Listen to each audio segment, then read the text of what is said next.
My name is Hassan Watu. I'm here from the African People's Socialist Party.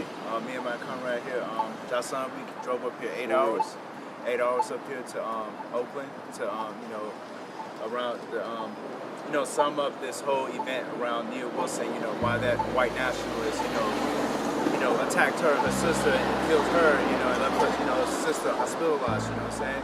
The thing is, it's not an isolated incident. This is something that white people have a history of doing. You know what I mean? Just constantly, indiscriminately oppressing and exploiting, African people everywhere. You know what I'm saying? Just attacking them, wherever they are, mind their own business or not.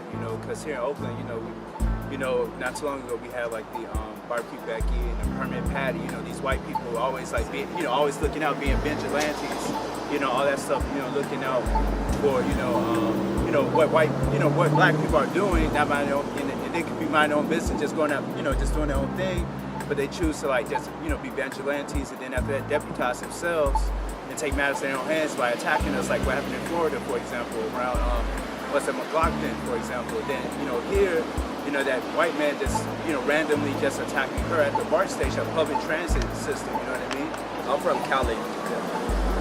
I live in San Diego. I've lived up here in the Bay before.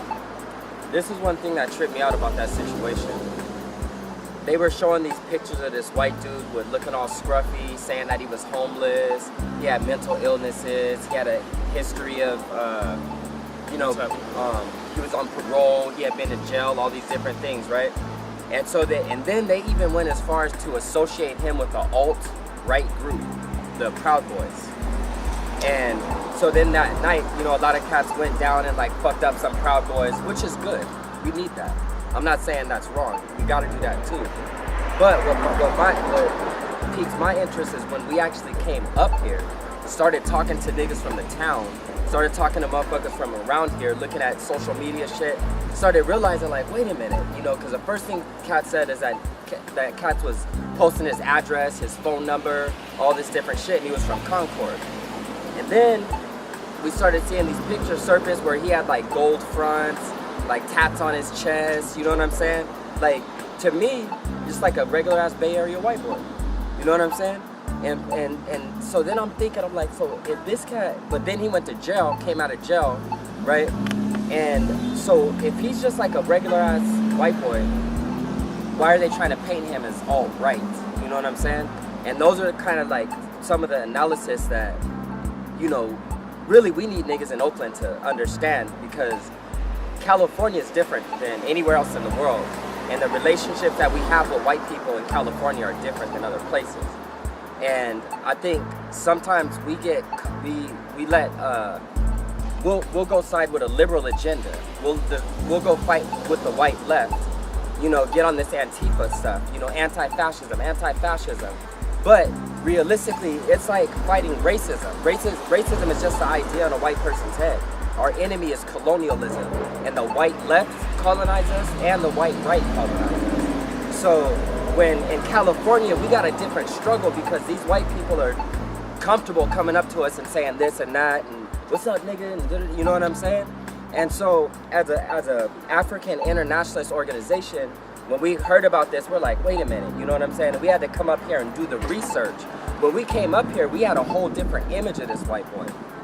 But when we got here, we did the research. We started talking to people in the community, and we're like, wait a minute. It's not and that's our struggle, is that we're trying to let people know it's not about a war against Trump, a war against fascism. It's a war against white power.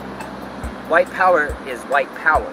And if Africans aren't organizing our own selves, and realistically, and this is the political shit, under the leadership of the Revolutionary Vanguard, as he mentioned, the African People's Socialist Party, then we're gonna be fighting racism, we're gonna be fighting fascism, we're gonna be fighting white privilege, we're gonna be fighting all these weird ass phantom thoughts that aren't really subjugating us. What's subjugating us is colonialism, the fact that they're in Africa with control of our resources. That's what's subjugating us. That's the reason why we don't have control of our gold and our diamonds, and we over here buying shit from them that they stole from us. Yeah. You know what I'm saying? And that's how they retain their reality of wealth, you know what I'm saying? Their reality of wealth is at the expense of the exploitation and oppression of African poor working class people and other colonized people. and that's it. That's how the reality is sustained. You know what I'm saying? And the only way to completely extinguish that whole reality is by rising up and taking our shit back. So yeah, so that the only way to destroy their whole reality of wealth, it has to come at us uniting and completely taking over our shit again. You know what I'm saying? And that's it. That's what we came up here for. We drove up here 8 hours so that we could bring African people to the Uhuru House tomorrow night. It's gonna be at the Oakland Uhuru House, 7 o'clock to 8:30. We know it's a working night. You know what I'm saying?